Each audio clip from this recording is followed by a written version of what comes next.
Hello and welcome to the day. Thank you for spending your time with us. Welcome back to another episode of Jake and Joel and Magic. I am Joel. Today we are going to discuss Domri, Anarch of Bolas in Arena Brawl. Before we get into the deck, if you wouldn't mind hitting like, hitting subscribe on the video, it really helps us out. Only if you're logged in though. If you're not logged in, sit back and relax and enjoy. If you are logged in, click a button. Just click a button. You can go down there and do it. It'll be easy. We appreciate it. Let's talk about this deck. If you know anything about me and my playstyle, I like aggro decks. That's why I love Domri, and I'm super excited to talk about this deck. Domri passively adds a half anthem to make your creatures attack for 1 more damage each.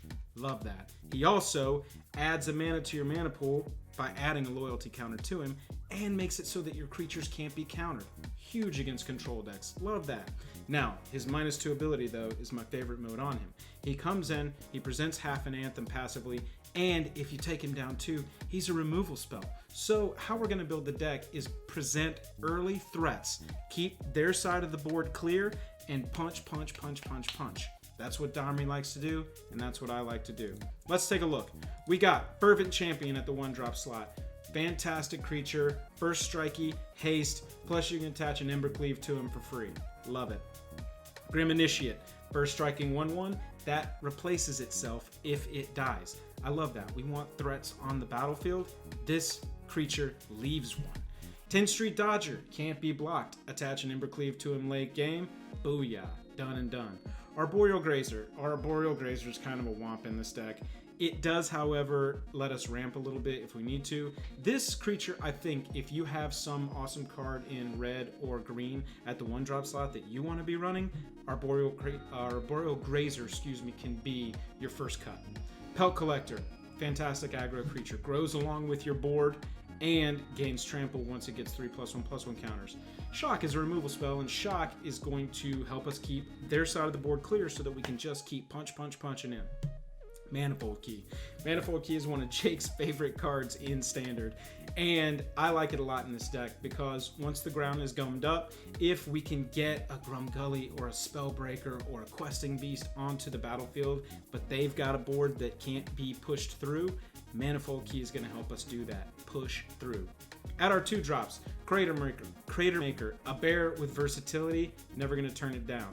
Immolation Shaman. Now, Immolation Shaman is just a 1/3, but it's going to deal 1 damage on activations of things that aren't abilities on artifacts, creatures, or lands.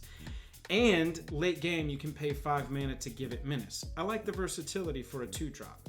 Robber of the Rich. It's a bear that's got reach and haste and is going to provide a little bit of card advantage, provided that you have fewer cards in your hand than your opponent.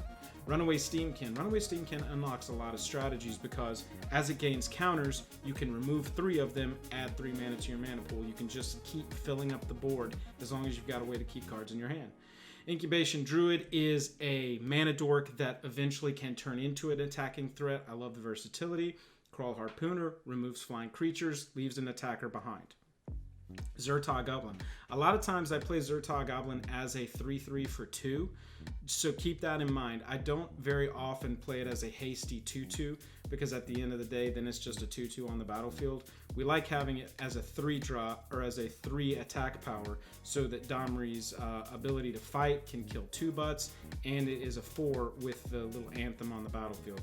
Scorching Dragonfire is great removal in this deck. Instant Speed, which I love. Exiles, which I love. Can hit Planeswalkers, which I love. And it just keeps their side of the battlefield clear so that we can attack through. Under that, Domri's Ambush, probably my favorite removal in the entire deck because it's one-sided. Deals it to creatures or Planeswalkers. Only real downside of this removal is that it's sorcery speed. Voracious Hydra, removal on a stick. You know I love permanents that stay and also do things when they come into the battlefield. Bone Crusher Giant. Versatility, we got a 2-mana shock on one side. We got a 4/3 that shocks if it gets targeted on the other side. 4/3 mana. Love that. Legion Warboss is a fantastic creature. It's played in Standard. You know it, you love it. Lovestruck Beast, a 5/5 for 3. That sounds like a pretty good deal. Thrashing Bronodon. Disenchant on a stick. It's a 3/4 for 3 at the beginning of the day. It's a disenchant when you sack it at the end. Grum Gully. We don't run a lot of humans in this deck, and so if we can resolve a Grum Gully on turns 2 or 3, depending on if we had a mana dork, it's just going to make our creatures bigger, and that's what we want to do. We want to attack. We want to just keep punching in, keep their board clear. This isn't a deck that's got a huge long game package ready to go. We are early game. We want to get in there true Gruul style and attack, attack, attack. Speaking of true Gruul style, Spellbreaker, 3/3 for 3 with Riot and Trample. A lot of times I play this as a 4/4. You'll see with a lot of the Riot creatures in this deck, if you play it, that you get more value in the long run out of giving it a counter instead of giving it haste. But if you do top deck it, you just got to get 3 more damage through. You need 1 more creature, haste it up. Living Twister. I like the versatility on Living Twister. I can discard a land card to shock something for 2 mana. I can return a tap land so I can pay the mana, return it to my hand, throw that tree at whatever I need to do 2 damage to, because it does say any target, and that is huge. Before that, it's a 2/5 for 3. I like the bud on it. The Domri does make it a 3/5, which is nice. Light Up the Stage is for absolute card advantage. We need some way to draw cards in this deck, and this is one of the best spells, if not the best spell to do that with red. Slaying Fire, because it deals 4 to any target if it's adamant, 3 to any target if it's not, and it's instant speed. Collision Colossus. This is such great versatility. 6 to a creature with flying, because as you've seen, flying is kind of a weakness for us. Or high Colossus, whoops, out of nowhere, instant speed, +4, +2, and trample. That can win you the game.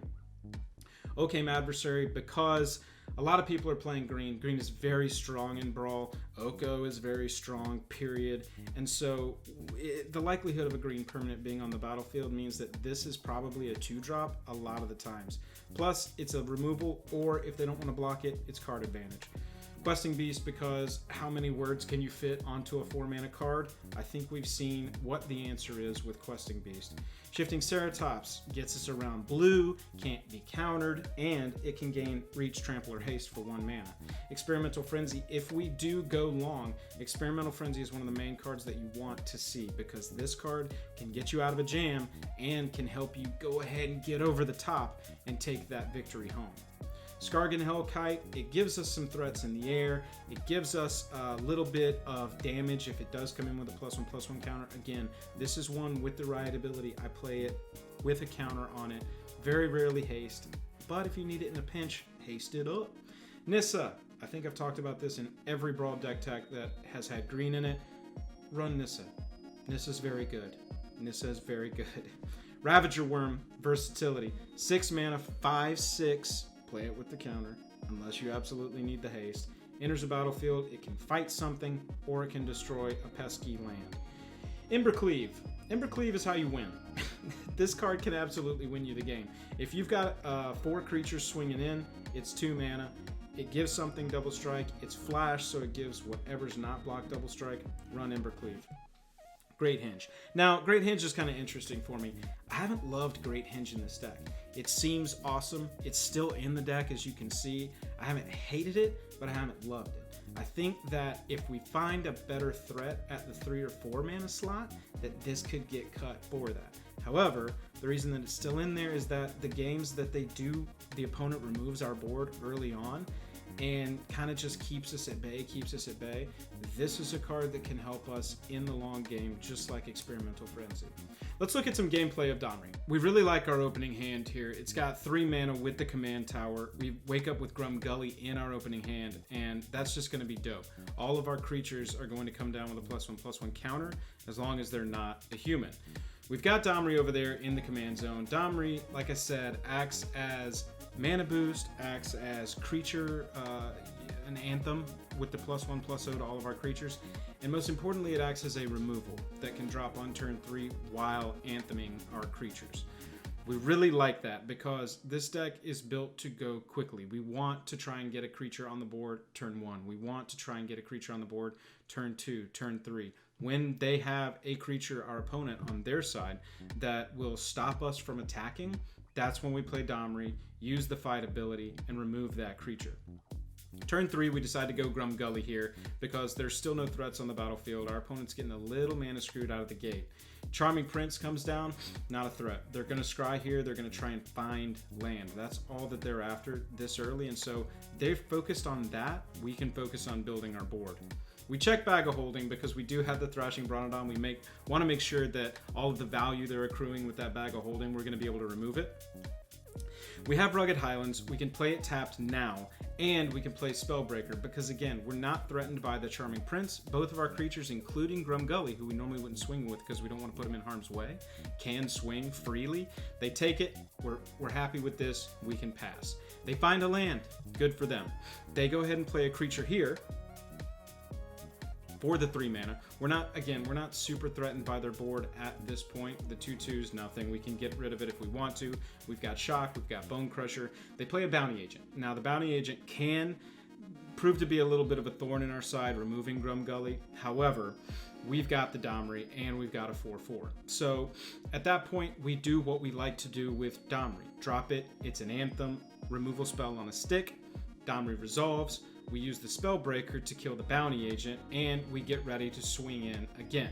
Now, here, they could potentially block with the Charming Prince, but our opponent can't take it anymore, and they move on. The power of the early aggro can sometimes take down a game before it goes too long, and that is the plan with the Domri deck. Thank you so much for watching. We really appreciate it. Again, like, subscribe if you like the video. If you don't, hit dislike. We'd appreciate that too. If you want to support us further, we've got a Patreon. Link is down in the description below. Don't forget, we are streaming twice a week, Tuesday and Thursday nights, over on Twitch. Tweet at Wizards, #Brawl the Time. If you want Brawl on Arena all the time and not just Wednesdays. Other than that, I'm tapped out. We'll catch you later.